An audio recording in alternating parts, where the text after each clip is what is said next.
Uh, Welcome to YouTube. How you doing? I knew it. I knew we were alive. I was worried that everything was frozen.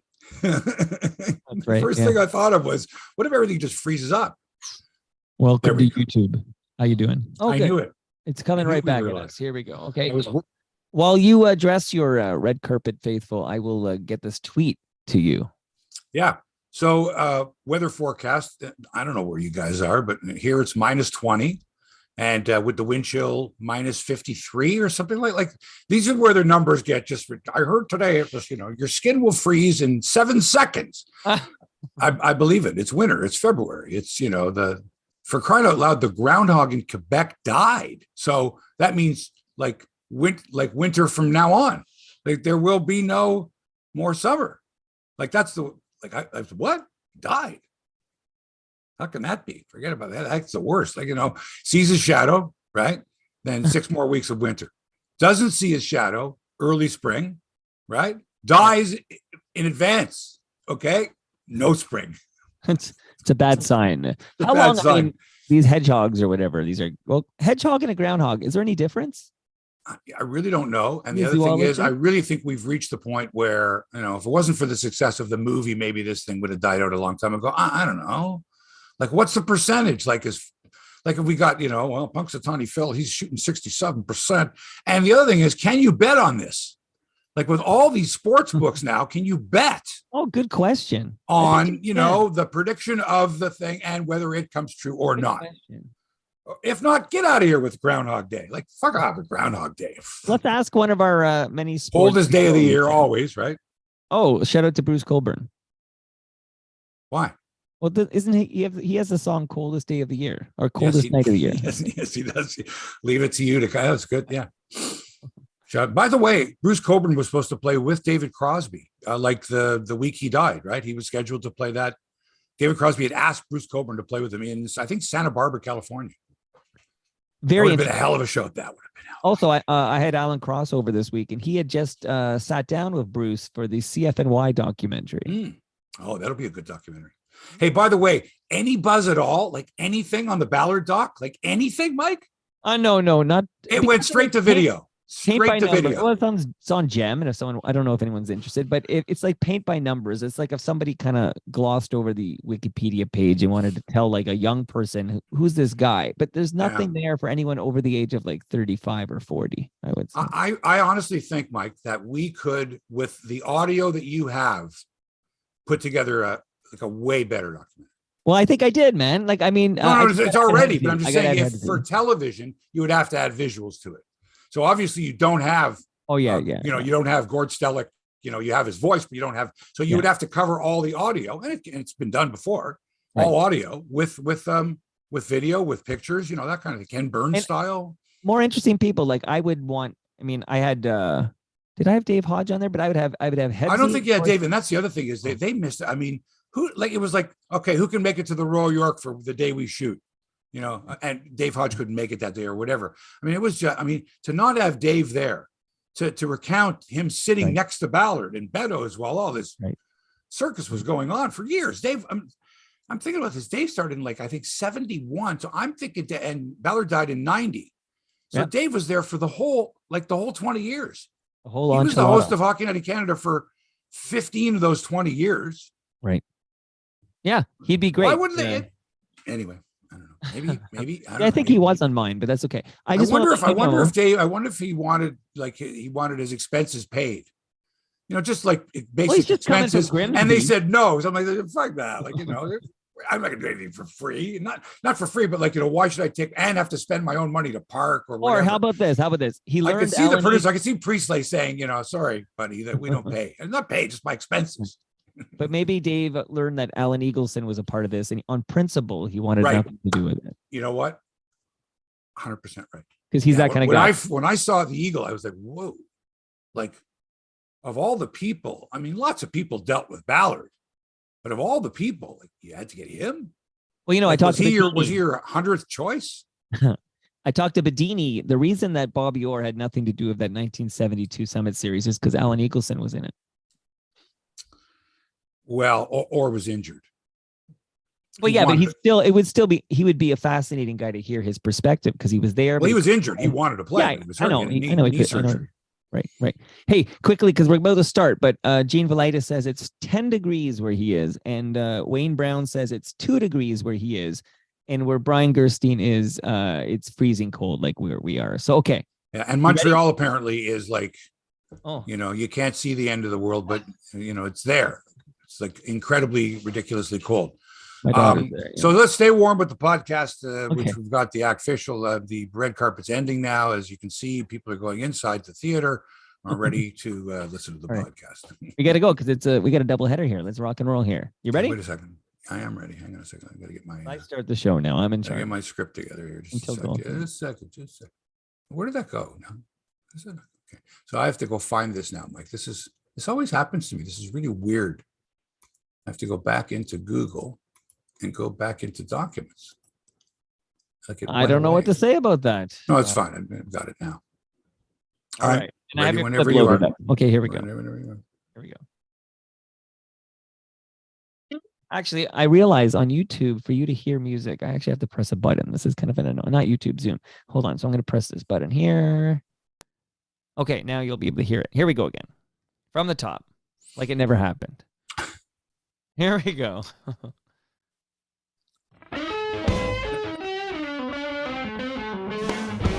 I can hear.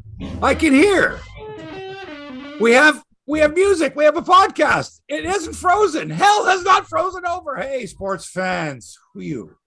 Welcome to the podcast. Hebsy on Sports, episode 319. Worried that we weren't going to have a podcast today because of the cold, because we've never experienced cold like this ever before.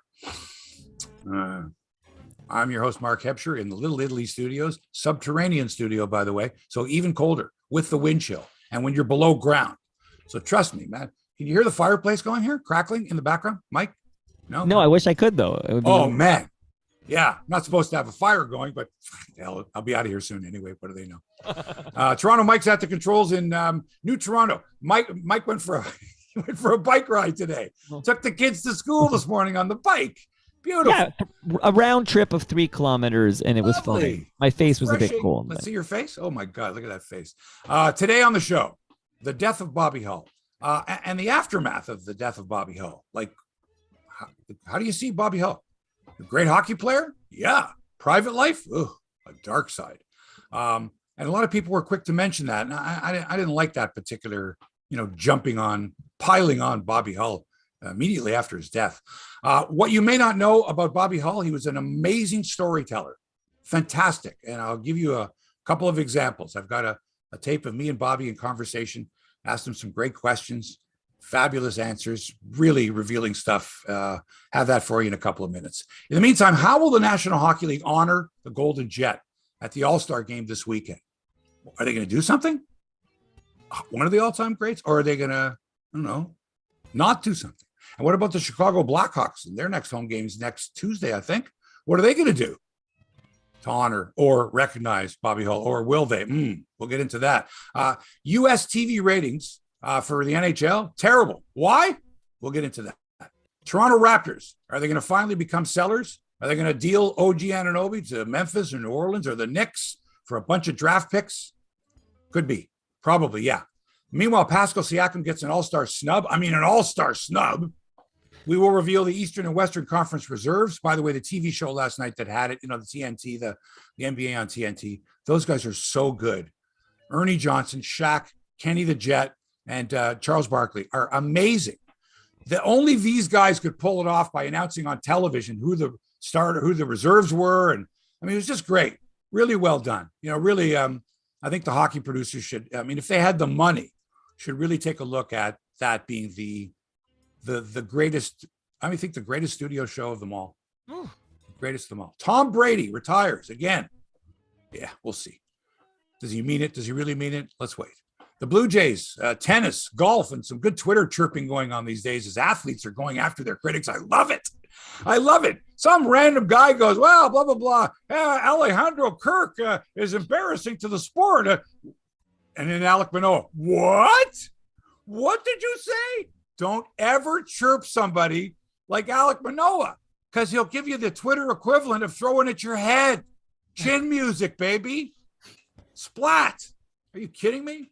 And is it my imagination, Mike, or is there a top 10 or a top 25 or a top 100 every single week in everything? Enough of it. Who comes up with these lists? All right, finally, the veteran of nearly 1,200 podcasts. Here he is, my co-host, Toronto Mike. Hello, Hebsy man. That's it. I give you that big thing. That's what I have. That's okay. I know it's your Hey cold. now. Yeah, no, You're good to cold. be here. It's glad to be inside. I did do the little ride, and I'm going to do one later, but they're shorter rides. I wouldn't do a long ride today because I need to, keep my extremities. But good to see you. You warm my heart when I see you. Thanks. I got about a 3K walk today, so I got to have the long johns on for You sure. have a balaclava? I don't. Because that's the only part of my face, and I had one, but it doesn't cover everything. So just the part of my face that was exposed, but I was moving. But I have, for having worn a mask for the last couple of years, I've got some pretty good masks. They're pretty good. Yeah, okay. You know what I'm saying? Okay. Find a they cover your skin, allow you to breathe. Because some of those balaclavas, trying to breathe through wool, is not, when you're running is not, or climbing is not the easiest thing in the world. I'm a bit of a masochist when it comes to this because come on, how cold can it be? Bundle up. Let's go. Right. Well, you're born and bred Canadian. You're used to this. Get the Gore-Tex out. Come on. Oh, like George Costanza. Yeah. Okay. Busy show today. Mike, let's start it off with Bobby Hull. Died this week at the age of 84, almost immediately. Because you and I both, we saw, we monitor social media, Twitter, of course, almost immediately. Those who barely knew him, who didn't know him, were very quick to point out his obvious shortcomings as a human being, and pretty much as an afterthought, saying, "Oh, by the way, he was a great hockey player." It was kind of shocking. Someone dies, they die, and everybody has skeletons in the closet. Some of them aren't in the closet.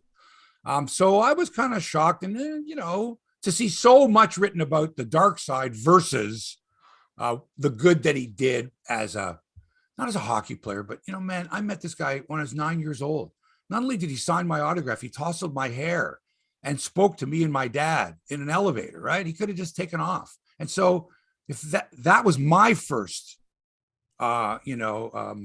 encounter with Bobby Hull, right? And then later when I interviewed him, and we're going to play an interview in a second, I mean, he never said no. And I heard stories from so many people, stories how Bobby Hull made it a point of signing an autograph or remembering someone's name. I'll give you, here's a good one. We're at the Juno Awards one year. I'm thinking it's about 90, maybe 92 or 93. And the Hip, I think, had gotten, album of the year for Fully Completely. And at the after party, I'm there with the guys in the Hip, with Jake Gold is there. And the guys in the Hip see Bobby Hull go by. And so I see Bobby, hey, Bobby. He goes, hey, how's it going? I go, do you know these guys from Kingston? And he goes, hey, and he goes over to every one of them. He shakes their hand. How are you guys? I think they posed for a picture. The guys in the Hip were like, holy cow, that's Bobby Hull. And so this is the image, right? And, sure, I read the stories. He beat his wife. He was a violent man off the ice. He was not a good husband, not a good father. If you knew his family history, you'd know that his father, he got that from his father, who got into a fight at Maple Leaf Gardens, at the Montreal Forum, with the guy sitting next to him who happened to be the father of another player. Bobby Hull's old man was beating the shit out of another guy at the Montreal Forum in the crowd while his son was playing for the Chicago Blackhawks. Imagine that. Anyway, so I have a different opinion maybe than some people. I knew him pretty well. And well enough that as the years went on, he got to be much more difficult. Much more difficult. Last, 20 years, let's say, of his life. There's just not as engaging and, popular, let's say, as he was before that. And, the Blackhawks said, no, you're not going to be our ambassador anymore. They got their own problems, that organization. Anyway, so with all this in mind, I want to take you back a couple of decades when Bobby Hull was at his storytelling best. This is the one thing people didn't know about. This guy was so engaging, such a good storyteller. So, back in those days, I was walking around with a tape recorder. I forget what format this was on. I think it was mini disc, digital.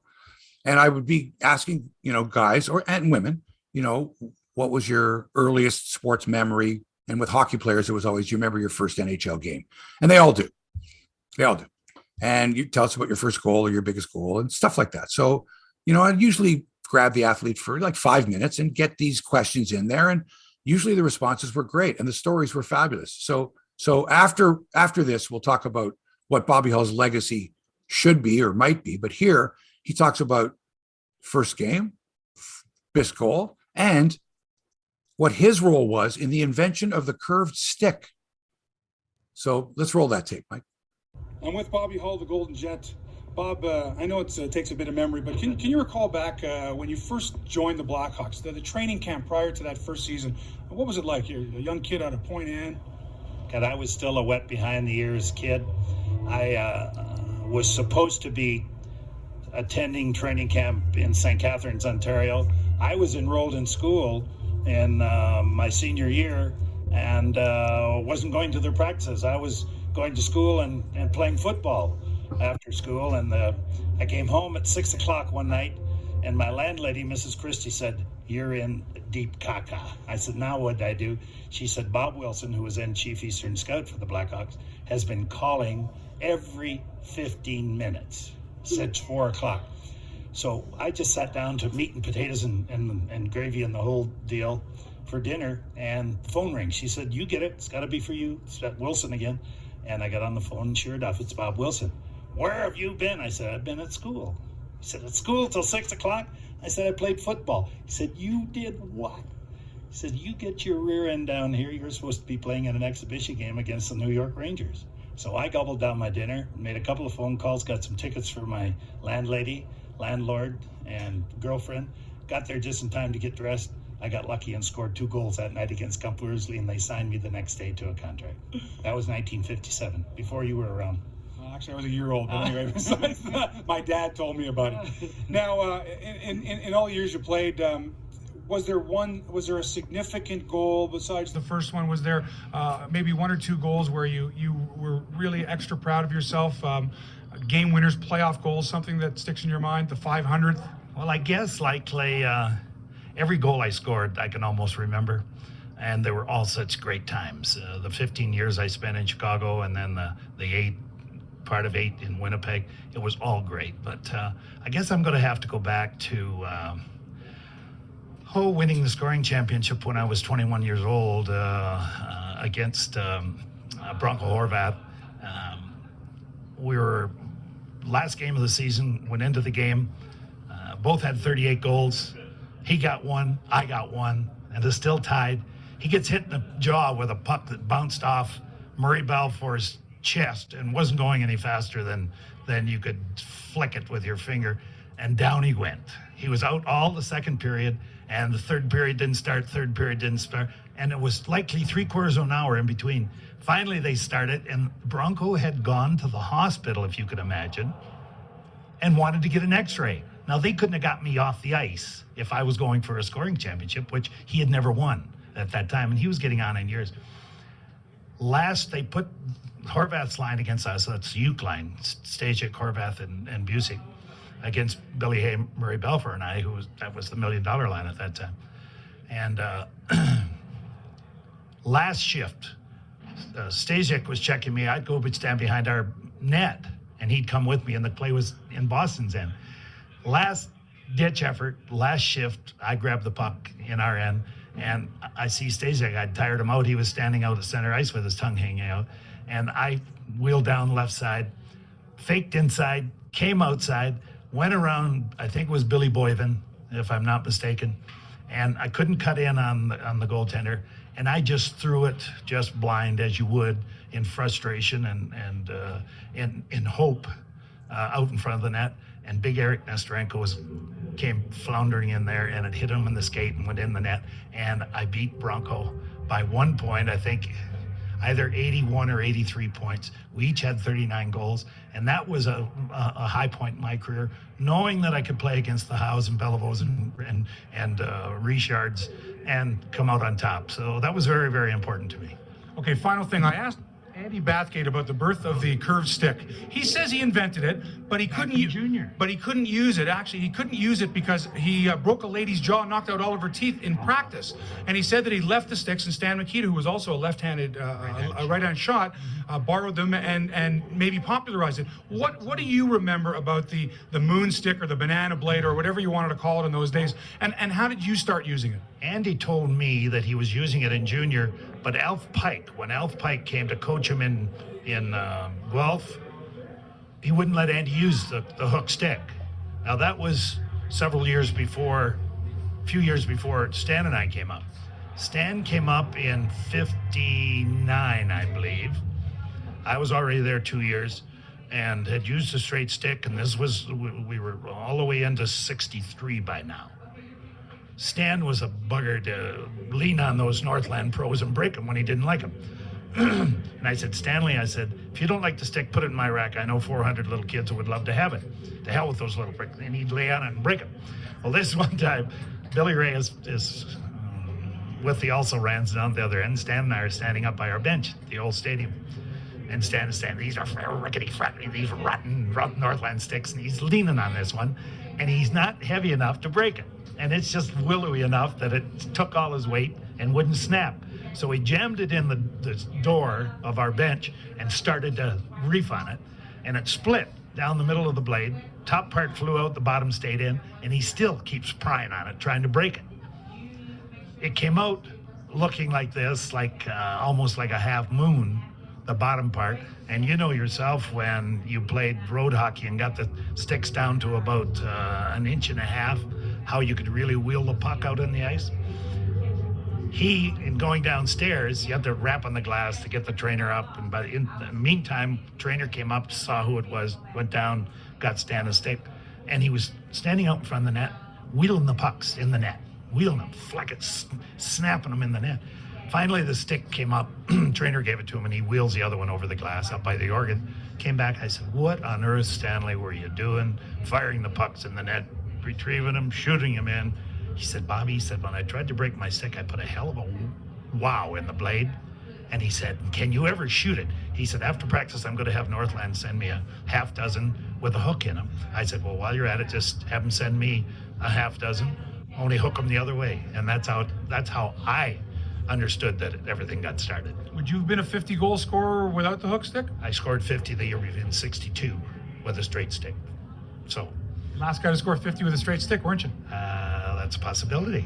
I guess so, because Jeffrey had scored 50 in 61, and then I scored in 62, and then it wasn't 50 again until I broke 50 in 60-something.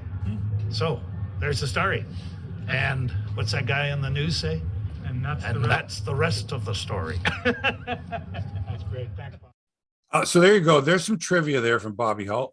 The scene in Slapshot where they got, the Hanson brothers shoots the puck and hits the organist in the head.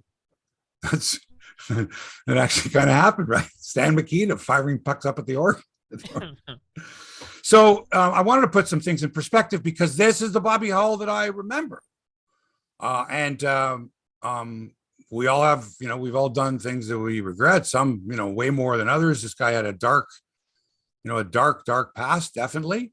And the question is, how should the NHL, what should the NHL do to honor or recognize Bobby Hull, or should they, at the All-Star festivities this weekend? What's your take on that? Because this is I asked you. I'm asking you. Okay. Yeah, and I think they should honor him. I think they should. And if people are going to boo or say, the guy was a white beating and Nazi, and there's a lot of dispute with the Nazi thing. There's a Russian interpreter, and he maintained that because he's an expert on genetics, Hull, right? And it's totally different, but it's genetics. It's about genetics because it has to do with cattle and bull semen and all that. But lost in translation, whatever it is. Look. What did he ever in his life say this about a Jew or whatever? Sure. Did almost every guy that around in those days do it? Yes, they did. I could name all. I won't, because that's how they grew up, right? They a pole, a kike, a this, a that, And so, I don't know. Do we lump all those people in the same and say that and anything they did really doesn't have value because they were. No. Here's my take on it real quick here is that he can be all these things. Like the world is not black and white. It's many, many shades of gray. And he can be an exceptional hockey player because he was. And he can be a fantastic, charismatic storyteller because without a doubt, that man can spin a yarn. That 7 minutes with you is fantastic. Okay. So he's an exceptional hockey player. Right. He's a great storyteller. Right. But he can also be like a man that you don't want your boys to grow up and become. Like he can be. So, true. Lots of people like that. Successful people in one thing and terrible parents and terrible husbands. For sure. There's all of that. Yeah. So, clearly a terrible husband. If he's allegedly beating his wives. Clearly. And from all accounts, not a very good father because after he was quoted as saying that Hitler had some good ideas but went too far. But see, there you go. Hitler had some good ideas but went too far. Having to do with genetics. Well, because he said there were too many black people. No, but he did it. But he did eugenics. The thing is, he didn't though. You see, he again. We don't know. Someone hears something and goes, he's for sure. I don't know if it came out that way in context. It may well have. Okay, he may well have. He may have had those thoughts. He probably did, and he articulated them when he shouldn't have articulated them, and that's going to be a stain on him forever. Because you're giving him like a lot of benefit of the doubt there, but his own daughter. I'm not giving him benefit. I understand that his own daughter obviously has been estranged too. So it sounds just like him. Yeah, there's right. But the thing is, that's his own daughter. But again, that's a dynamic that you and I don't know about, right? A parental dynamic. I don't want to delve into and says just because his daughter said this, it's true, or just because he said that about his daughter, that's true. So that's a whole other thing. But again, you have to look at the man's dead. Okay, what did he do? I'll ask you this question, Mike. Do you know of people who were touched by Bobby Hull in a positive way? Oh yes, of course. Baby boomers who love hockey. No. I don't mean that. I mean that had a personal encounter. Oh, probably yes, without a doubt. Yes, without a doubt. But you can say the same of Bill Cosby, right? Like you can sit down and talk about what Bill Cosby did for. Well, I don't know if you want to take Bill Cosby and Bobby Hull. That's not a fair comparison. In fact, comparing two people's lives is unfair. So no, but where you can say this is an exceptional person who did great things and did some shitty things. Talk about a kid that had no money, and Bobby Hull presented him with a stick or whatever, which he did for all those years, but of course didn't get the publicity for it. So, did he have a positive effect on people? I think he did. I've heard from enough people where Bobby Hull took the time to make them feel better. How's that? So, that's a good quality to have. And I'm not condoning any of the bad things he did. No, right. I'm telling you from my standpoint. But I'm saying this will temper celebrations. Like this is different. And again, so what would you do if you're the National Hockey League? Do you completely ignore the death of Bobby Hull? If you're the Chicago Blackhawks next Tuesday, when they host the Anaheim Ducks, are you not gonna honor Bobby Hull? Chicago will for sure. I think the NHL will probably temper things. Like it's not going to be at the level it would be at. So I'm asking you, what would you do if you're the National Hockey League? Oh, like a nice photo and a moment of silence, and like it'll be like his birth year dash his death year, and it'll be like a low key moment of silence for. Not a big montage of him scoring first guy to score 50 goals, like a curved stick in the bob. No? I think it's problematic considering how anti-racism the NHL is trying to present itself as, and and Bobby Hull is looked at as a racist. Well, he looks to me he's clearly racist. I know you have to use the word allegedly, but he doesn't even deny saying the words. He says the context was different, but it sounds. And it is true. And it is true. If he didn't deny saying it, and again, many of his time did say it, but not out loud to a reporter or a microphone. And that again, that's loose lips, man. What you think, we don't know what you think. That's in his heart, right? Like once you say it, so yeah. So Hebsy, I'm always, because I know you're a progressive man, right? But try to be. In Bobby Hull's heart, he has this racism where he thinks white people are better than black people. Would you agree? No, I don't know. I mean, the fact that he said it, to what degree, right? Like can you be a little bit racist? right? Right. Are we all racist? Are all people? He's of talking color eugenics, racist? though. He's a lot racist, right? This is next Well, level. again, Mike. Racism. Again, it's not for me to. I try not to. So let's judge hear it. your Again, take on it, because well, Mike, I already told you my take on it. Okay, I had no problems with Bobby Hull. Later in life, he was not a nice human being. I believe the transgressions that he did. To what extent, it doesn't matter. He made those transgressions, and that's something he had to live with. And now he's dead. Yes. And there you go. And now now the fact that generations of people were fans of Bobby Hull, were interested in Bobby Hull, followed Bobby Hull's career, might have been touched by Bobby Hull. I'm interested to see what the National Hockey League and to a lesser extent the Chicago Blackhawks are going to do to honor him, or are they going to just sweep it under the rug and hope that it didn't happen and maybe nobody asks and we don't have to worry about Bobby Hull? What do you hope the NHL does? I hope they do acknowledge him. Okay. Honor. That's a tough word. Honor is I think you're honoring someone that had a, pretty, clean and not a checkered, life. Let's put it that way. So we'll see what happens. Anyway, you got the NHL weekend that you'll see, if no one maybe nobody talks about him at all. I don't know. Anyway, you got the skills competition going tonight down in South Florida. You got 7 events. You got the splash shot. Okay, that's target practice, and it's a dunk tank. So you hit the person sitting in there with the puck, and boom, they go down the dunk. You got the pitch and puck. You know what that is, Mike? Pitch and puck. That's golf and hockey combined. Okay. Using a hockey stick and doing golf stuff. Yeah, and of course, and then you got your basic meat and potatoes, which is the fastest skater and the hardest shot competitions. And then the big games tomorrow, and you get some sun, you get some fun. And meanwhile, US TV ratings are tanking, down 22% on TNT and ESPN, and folks are scratching their heads as to why. Like what? Like why? Come on. We got the TNT, we got Gretz, we got Tocchet. Well, we don't have Tocchet anymore. He's coach now. We got Biz Nasty. We got why aren't people watching the game? We got compelling, well, maybe not compelling rivalries in the NHL. Maybe not. Hey, everybody, Carolina and Anaheim tonight. And who that Trevor Zegras? No. So there's no drama really. Toronto fans can tell you that. We know we're playing Tampa. We've known since October. Right. So no drama. So the drop in viewership for both cable networks, that's TNT and ESPN, can be attributed to them taking on twice as many games. They 54 games they've done. I think 27 last year at the same time. So a lot of games. Another possible reason is the fact that there's a lot of blackouts. And I wasn't aware of this. I should have been, though, Mike, because here in Canada, we know that you can't watch TSN 3 when the Jets are on if you're living in Toronto. And you can't watch TSN 11 when the Ottawa Senators are on if you're living in Toronto. And you can't watch TSN 14 when the Montreal Canadiens are on when you're in Toronto. And you can't watch TSN 18 when the Calgary Flames, and TSN 27 when the Edmonton Oilers, or that's Rogers, sorry. So they have those in the States too. So there's a lot of games in New York and Boston where the Turner broadcasts are blacked out. Wow. Right. In favor of the local broadcast.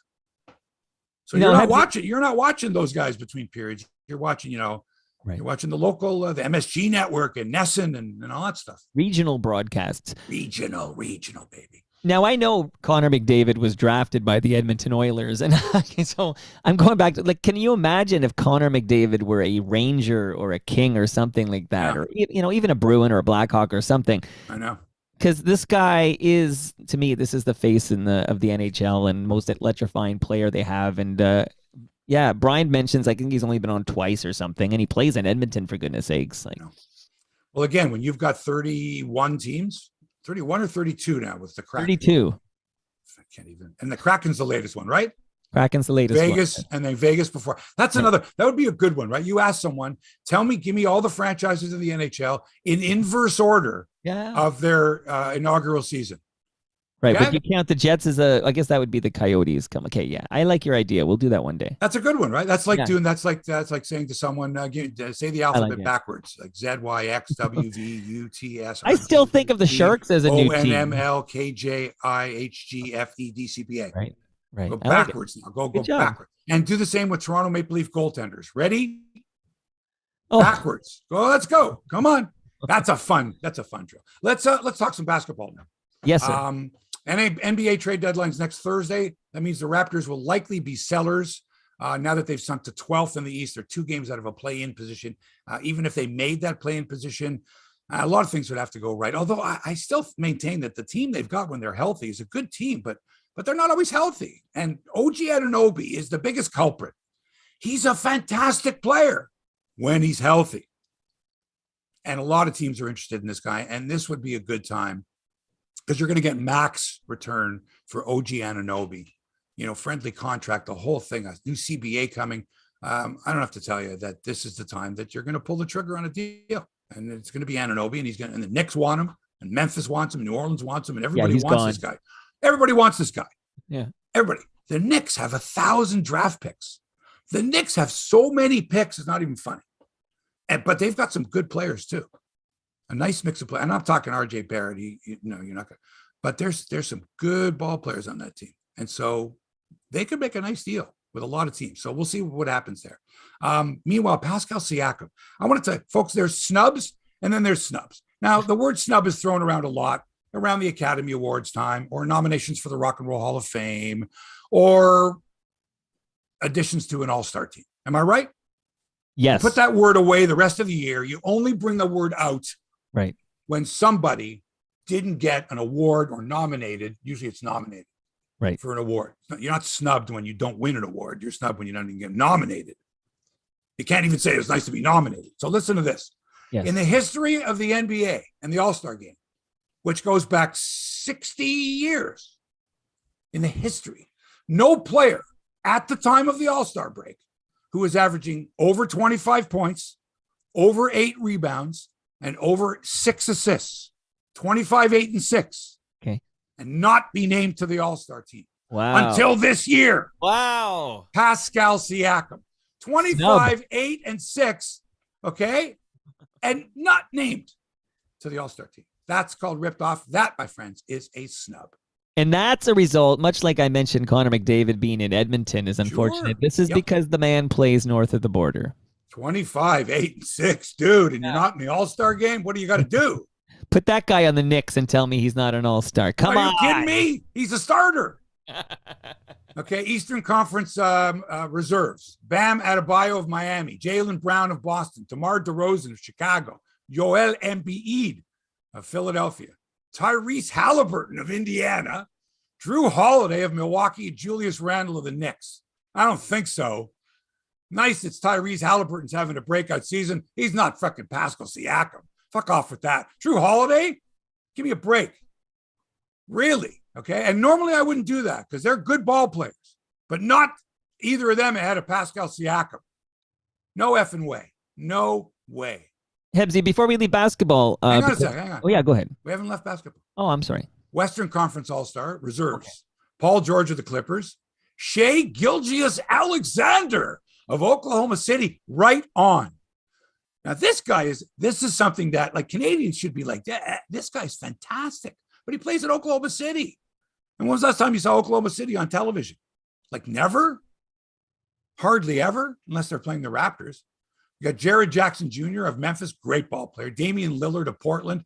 Lauri Markkanen of Utah, bit of a surprise, but a really good player. And he killed the Raptors the other night, killed them. Ja Morant of Memphis is spectacular. And Domantas Sabonis of Sacramento, another big guy. Those are the Western Conference reserves. And that's it for basketball. Mike. I want to know which Raptors are not available for trade right now. Like everything. But Scotty Barnes is not available. No, none. Everybody's available. Name your price. Because, like, here's the thing. Either you identify right now what you're going to build around, because now it's perfect. Now is not a rebuild. Now it's a retool. You trade your chip, trade your OG guy, right? And now, what are you going to get in return for this guy? And what are you going to use that to help build your team? What do you need? But Scotty's still so young. He's still such a young man. And I just asked you, what is your core? What's your decision? Do you want Scotty and Pascal to be your core? And if you do, then Scotty's not, you can't trade him and you can't trade Pascal. Is Fred VanVleet still part of your core? No, he's tradable. He's a trade chip. Tradable. Yeah. What about Precious Achiuwa? Yeah, he's tradable. I don't know. I would keep him. See, I like him as my core. See, I like my core there. I like Scotty. I like Pascal. I love Pascal. And I like Precious. I like Precious Joe. So I'd keep those three guys. The rest, I would say, sure. Gary Trent Jr. I like Gary Trent Jr., but I think he could go somewhere else. I mean, but again, what are you getting in return in this deal? And are these guys going to be top 5 players? These going to be blue chip prospects? Are these going to be kids that right now are playing lights out in college and are going to be available, as lottery picks, or for example, would be lottery picks, or, as opposed to protected picks? And the Knicks have tons of them. The Knicks have like 3 of them next year. I think they've got 3 first-round picks, and I think they got 3 more the next year. And they got 17 of them up till 2027. They have so many draft picks. So do you want to build that way? There's your core: Scotty, Pascal, Precious. Stay tuned. Wow. That's my call. Have you noticed a lot of athletes are getting on Twitter these days and chirping their opponents, or just chirping people that take shots at them?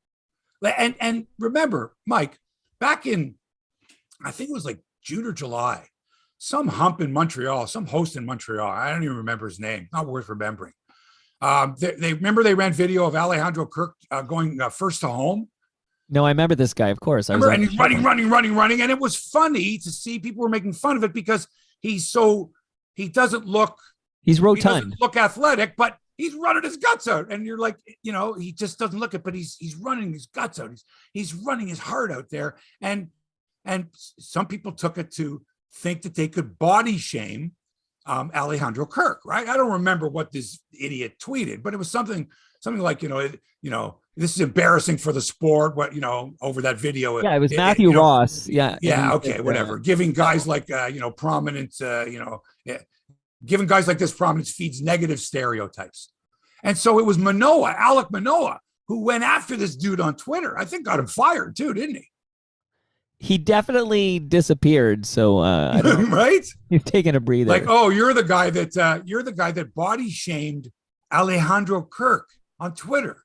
And Alek Manoah came to his rescue. Well, obviously there's this dude named Anthony Recker, who I had a cup of coffee, like was fucking, not nearly as good as Bob Uecker was. He was a catcher. And his lifetime batting average was 199. And how this fucknut gets on MLB TV, on a panel on MLB TV, and has the unmitigated gall. First of all, number one, to not do his research on, if I chirp somebody, does he have a history of chirping back on Twitter and finding out that, Alek Manoah would be that guy? Okay. And so what does this guy do? He says that Manoah should hit the gym more. Like, what? Like, he's 6'7", 285 pounds. He probably hits the gym and off. He's a Cy Young finalist, and he should hit the gym more. So you're basically saying, you're fat, you're overweight, you're not in shape. That's what hitting the gym. That's what it means. No other way to interpret it. Right. Hit the gym more. Right. So Manoah, of course, hears about this and goes, hey, what? So Manoah goes back at this guy, Anthony Recker, okay, MLB TV. Quote, hey, Anthony Recker, my job isn't to please you. You are an outsider. You don't know me or my work ethic. What I do in the gym has clearly worked. Check the numbers. Sucks you can't say the same for yourself. End quote. Fabulous. Do you think Recker wants to be? He wants to like poke the bear and get because he's pretty darn famous now because of Manoah going at him. Like but in the wrong way though. In the wrong way. Yeah. Like, what's the next stupid thing he's going to say? See, but here's the thing. No, here's the thing. Now, whenever Anthony Recker goes on the air with some kind of comment, believe me, you're going to have people just waiting to see and just like eviscerating him. Oh, he said this, or because he has no credibility. Right. Because as an analyst, to make a personal comment about a player's shape, a negative comment, a positive one's great. I mean, But can I ask you? But the thing is, he tried to backpedal afterwards. Like after he saw that Manoah had gone back at him, I don't even remember exactly what he said, but he tried to backpedal by saying that he loves Manoah and that the tweet was taken out of context. And that made it even worse. Like, fucking loser. If you say something, just own it, man. Own it. Apologize. Own it. Never happen again. Right. Get down on your fucking knees and just be thankful he doesn't fucking throw a fastball at your head. Okay. Or if he sees you at spring training next year, he lets one loose. Like Steve Carlton did one year when we went down to we went to the Bluejays spring training camp in Dunedin. As you know, Clearwater is right next door. So, okay, let's go do a story on the Phillies. So I go, it's myself, it's cameraman Colin Amer, and it's producer Mark Askin. And we go to Clearwater and we want to interview Steve Carlton. And Steve Carlton doesn't want to talk to us. He don't want to talk to us. And from a distance, we say to the PR guy, and he's like, well, you're on your own. I can't help you with that one. Right. He doesn't listen to me. That's Steve Carlton. So he's pitching. He's pitching, he's warming up on a mound. This is in their spring training complex. He's warming up on a mound and he's, like 200 feet away. And we set up, Colin, the cameraman, sets up the camera on a low tripod, right? And he's going to shoot Steve Carlton from a distance, from over the shoulder of the catcher, but from way behind the catcher, right? Like 100 feet behind the catcher, right? Right. And so he's focusing in and he's focusing in on Carlton, and he says, Carlton doesn't look too happy. And I'm like, just like me, this is typical me. I'm like, just fucking shoot. Like, just don't ask questions. Just press record. Let's see what we can get out of this. Okay. Which is not when I think of it, but in those days, it's sort of like, you don't know what you're going to get. Someone could come up behind you and say, all right, get that camera out of here. You just don't know. So once you're set up, like, just roll. But in those days, it wasn't digital. It was actual tape. So the camera operator had to think. Now I got a 20-minute tape here. Right. So that was something to think about. Nowadays, you don't have to worry digital. You got all kinds of, don't worry, but just roll. So anyway, he's rolling away and Carlton's throwing. And Carlton's throwing, he's a little more wild than we thought he might be. And he throws one, he skips one in front of the catcher, but on Colin's side. Okay. And it skips past the catcher and takes 2 freaking hops and right into the tripod. It hits the tripod. Boom. Right. And I'm like, I think he's throwing at you. Jesus Christ. So imagine you're up in front of the eyepiece. You're focusing in, and here comes this fucking ball coming at you. Now, not on the fly, but it's coming. Right. And, okay, it's only 82 miles an hour, but still. So this is like yeah, go ahead. Sorry. It was basically a message: get the fuck out of here. In the natural, Roy Hobbs would hit the ball at the reporter. Remember? Yeah. Now, Albert Bell threw. I think he threw a ball at Hannah Storm or something like. Oh yeah. So anyway, this Anthony record, this fucking piece of shit. Good for you, fucking loser. Okay. Good for Alek Manoah. Love it. By the way, the Jays revealed some nice pictures of the. I guess these new beer gardens that they're setting up there. Yeah. They're calling them different things, but it's like a new beer. It's a beer garden. Bring your friends. Yeah. Right. Tickets start at $40. In the WestJet flight deck up there. Oh, drink $13 beers, and tickets are $40. But if you want to be in I think it's the 200 or 300 level or something like that, they've got another setup and some other kind of beer garden, and it's $90 per ticket, right? For that particular beer garden, that particular area, bring your friends. And then there's another one that's like right down on the field, like in the 100 level, that's like the $200 a ticket. Wow. $200 a ticket for this 100 level, fancy schmancy beer garden / private little bring your friends area. Are you going to go to one of these new beer gardens, Hebsy? I check them out. Of course. Got to check it out. Look, as bad as that place was, I mean, any improvement is going to be an improvement, but I'm looking forward to seeing, and remember, after this season, they're going to improve the lower level, the 100 seats. So the complete interior improvement will be done after next season. But yeah, of course, like anyone else. And I think they're going to draw a lot of fans this year with the team they've got. Yeah, without a doubt. They signed 31-year-old reliever Chad Green the other day from the Yankees, a 2-year deal. This guy's coming off Tommy John surgery. He had it last June. So it's unclear when he'll be able to pitch this year. So I don't know. It's sort of like it was all that time with Nate Pearson? Like, when's he going to be ready? Well, he's hurt. Is he going to be? No, he's hurt. How about now? He hurt himself again. So that's sort of the way I look at Chad Green, because when he's on, before he had the surgery and his arm was about to fall off, he was striking out like 2 guys every inning. like 100 strikeouts in 60 innings, like that, like ridiculous, like a flamethrower if there ever was one, which is exactly what the Blue Jays need, those late innings leading up to Jordan Romano. So we'll see what happens there. But I mean, he's coming on. He had Tommy John surgery in June. Hyun Jin Ryu had surgery. Was it June also? I'm trying to think, because he's not going to be available at the beginning of this season. He had Tommy John surgery. So you got two guys, maybe Nate Pearson comes through this year. Maybe he's healthy and he just walks right in there and starts blowing guys away. Hebsy, I remember the tail end of Tommy John's career. I had as a baseball card in early 80s. And, you do? Yeah, because when did I feel like I had it like in my top set in '83, like is a tail end of Tommy John, but I think. But regardless, he's now known like Tommy John, who was a pretty darn good pitcher, is now like he's just like the name of this surgery now. Isn't that interesting? Correct. Like, well, he always has been. He always has been because he was the first high-profile athlete to have the surgery performed by, I'm going to say Dr. James Andrews or Dr. Job Robert or something. Curlin. Frank Job. Thank you. Yeah. Dr. Frank Job.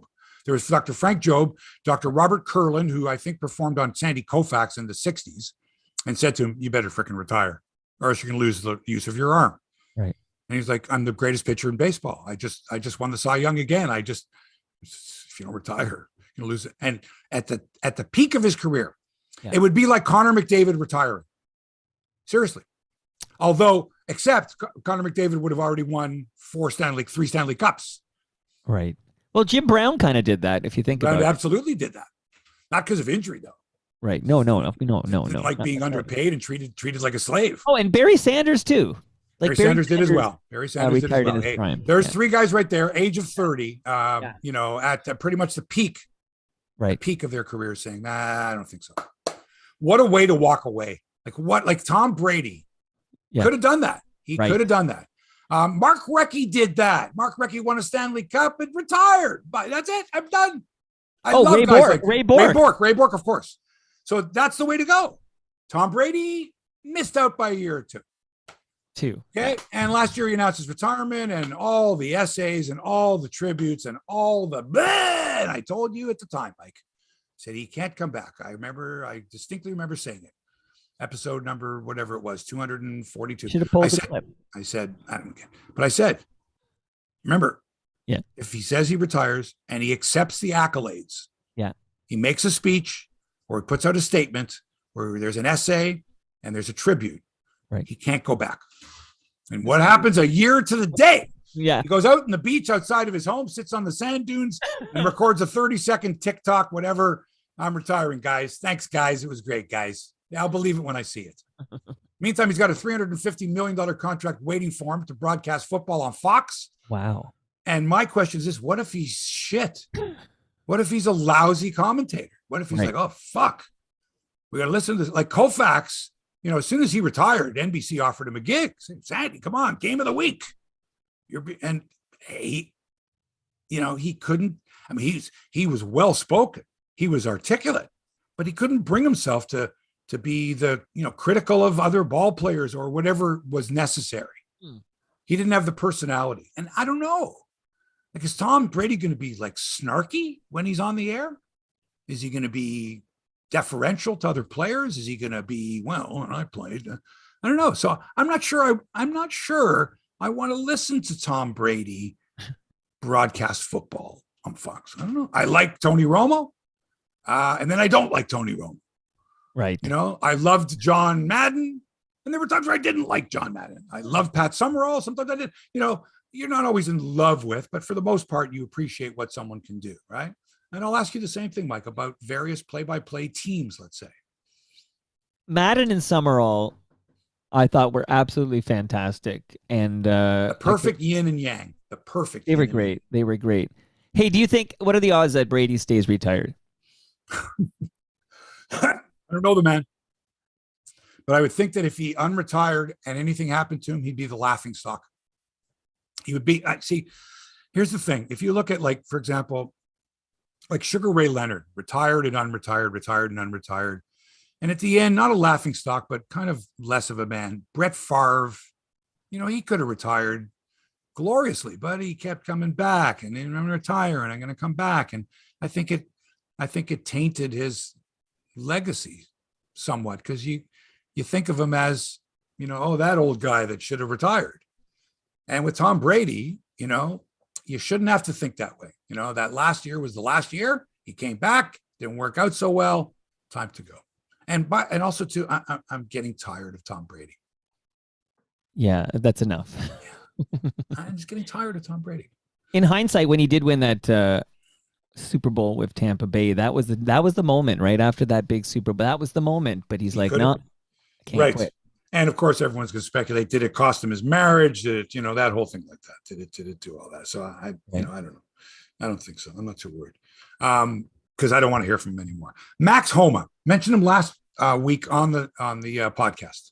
How much I loved him. How much I love the fact that they stuck an IFB in his ear while he was golfing on the course. Right. And they're asking him questions. They're interviewing him while he's walking down the fairway towards the ball. Tremendous perspective. Loved it. And I said right there, I've been following him on Twitter. He's an engaging guy. He's funny as hell. Had the best line of the week when he said it's been a good day today. I was with 6 birdies, no bogeys, and no subpoenas. I mean, it was a beautiful dig at the McIlroy Patrick Reed thing. Anyway, he ends up winning the tournament, right? Last week, he wins. Torrey Pines, $1.6 million, wins the Farmers Insurance Open. I'm rooting for him the whole way. Big comeback. I think he was 5 back entering the final round. Anyway, good for him. And then, so that's last Sunday, right, Mike? So, okay, Sunday. So he celebrates with his young baby, just an infant, a few weeks old, and his wife and his family there, and they take pictures. And then he gets a day of rest in the next day. Because remember, that was Saturday, right? Yeah. Because I had mentioned to you that they finished Saturday because Sunday was the football playoffs. So Saturday he wins. Sunday he relaxes with the family, probably watch a little bit of football. And then Monday, he goes out and plays a fucking Skins game at the local muni in outside in Phoenix, in Arizona, the local municipal track, and plays Skins with a bunch of nobodies and wins the Skins game. Wins $677.50. Oh, I hope he didn't take the money. At the municipal track. It's like, is that home? Yeah, it's Max over. Didn't he just win at Torrey Pines like the other day? Yeah.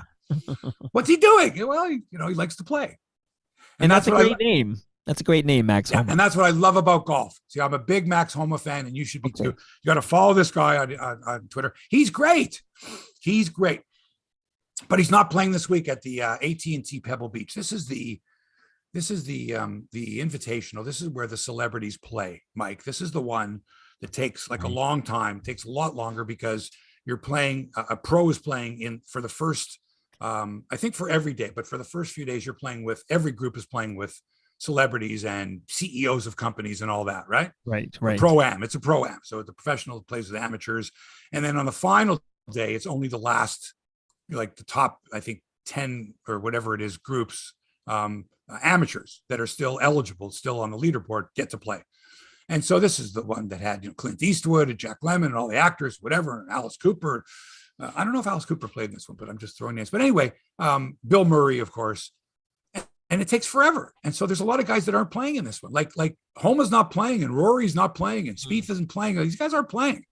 And I'm looking at the leaderboard going, who are these guys? So the round one, after the first round at the Pebble Beach, the AT&T, the 199th best player in the world, 102nd, 43rd, 197th, and 123rd ranked golfers of the world are in the top on the leaderboard. And the leader is Hank Lebioda, who's ranked 195th in the world. That's your leaderboard. He's at -8. Top Canadian Nick Taylor at -3, Taylor Pendrith at -1, Michael Gligic at even par, Ben Silverman at +1. Wow. AT&T Pebble Beach used to be huge. And now it's, Josh Allen plays in it, and, the quarterbacks that have been, stuff like that. And, Chris Berman one year, they showed Chris Berman, because the coverage is way different because the celebs, there's like celebs. So when they come off the course, they're, okay, you're waiting on your second shot on 17. Tell us what it's like. What's it like playing out there with Clint Eastwood and stuff like that? It's cute. So anyway, the ladies tour is off for a few weeks. Take a break in February. Come back at the end of the month. Now to tennis. And I'm going to tell you this right now, Mike, Bianca Andreescu hasn't won a tournament since she took down Serena Williams at the 2019 US Open. That's a major. Okay. That's as high as you can get. I major. Yes. There's only 4 of them. Right. After that, you've got the 1,000 series events. Okay. Those are huge. Those are the, like the Canadian Open, the Rogers and Indian Wells. It's these big ones, these big events that are non-majors. And then after that, you got the 500 series events, right? The middle ones there, they're all right. And then you've got the 250, and then you've got the 125. So back in 2019, early in the year, Bianca Andreescu won an event in Rhode Island, in Newport, Rhode Island. It was a 125 event. And she jumped from like 152 in the world to like 120 or something like that. And unbeknownst to us, this is where things all started for her. She played really well in Mexico, I think. Went to the semifinals, and then she won Indian Wells. Huge surprise. And then everything exploded for her. And then she won the Rogers. She beat Serena when Serena withdrew after like 5 games in the final. Big tear fest there. And then she won the U.S. Open, right? Wow. Unbelievable. Hasn't won since. She's going to win this week. And the reason she's going to win is she's playing the Thailand Open. She's the number 1 seed at the Thailand Open. Mike, the Thailand Open is a 250 series event. Now, this is what Felix Auger-Aliassime when he won last year. This is where you start. You got to learn to win again. You got to learn to win. But what if she doesn't win? She hasn't. Pardon? What if she doesn't win this event? I know she's supposed to win this event, but it's not a slam dunk, right? This is nothing's a slam dunk. You got to play it. But this is going to go a long way to determine whether she is worthy of playing, because women's tennis is wide open now, Mike, wide open. Right. Any woman can win any match on any day in any tournament, including the majors. Okay. Look what happened. I mean, it's like a different female, two different women in the final. It seems like every week. So now's the time. And if she's injury free, and then there's no reason, I don't see any reason why she can't return to the level that she had. And you got to start somewhere. So you got to learn to win. So she decided, I'm going to enter this event. She's the number 1 seed by far. I don't know any of the other women at this event. Right. Most of them are ranked well outside the top 50. Most of them outside the top 100 for that matter. So she just won today. She won 6-love, 7-6 over, I don't know, whoever this woman is. Whatever her name was, nobody knows her. Okay. And she could walk into the room right now with her tennis outfit. Kostyuk is her name. It's 6-love, 7-6. So Bianca, the number 1 seed, has moved on to the semifinals, where she's either going to play Tsurenko or Zhu from China or Huang from China. Anyway, go Bianca. Go Bianca. Go. Okay. A win's a win. Let's go. It's a 250. After that, 500. Everything should be good. I'm hoping, that because I want to see her win. I want to see her win. I want to see Lila and Fernandez win. I want to see, I was going to say Milos Raonic, but I don't know if he's going to play ever again. Felix Auger-Aliassime, who was just named the captain of the Laver Cup team, and I think they're playing in Vancouver. Is that Laver Cup? What do they call that? World Cup. One of those cups. Felix, he's going to be on the world team, representing the world, of course. Nice. Yeah, and Dennis, of course, and Vasek, we're rooting for these. We're rooting for these, these Canadians all over the world, no matter what the sport. That's what we do, because it can't all be hockey. Mike, it just can't. It can't all be hockey. Right?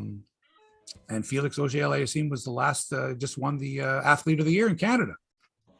So we love our tennis. Cup. Confirmed. Laver Cup is the name of that. Laver. Rod Laver Cup. Edit that part out. Can you edit that? No, I like to. Words and all. Words and all.